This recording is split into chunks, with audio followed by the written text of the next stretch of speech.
আসসালামু আলাইকুম, সবাই কেমন আছেন? তো আশা করি সবাই ভালো আছেন। তো বর্তমানে আমি অবস্থান করছি দক্ষিণ চামসা ব্রিজ থেকে।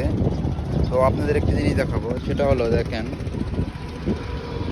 এই যে বরুণে যাচ্ছে মানুষ ঢাকা, শত শত বরুণে যাচ্ছে। এখানে দেখেন যে আরো অনেকগুলো নৌকা আসতেছে।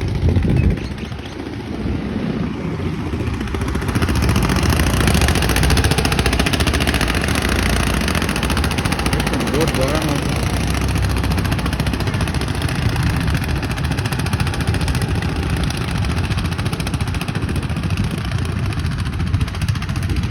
এগুলো সবগুলো ঢাকা নিয়ে যাবে।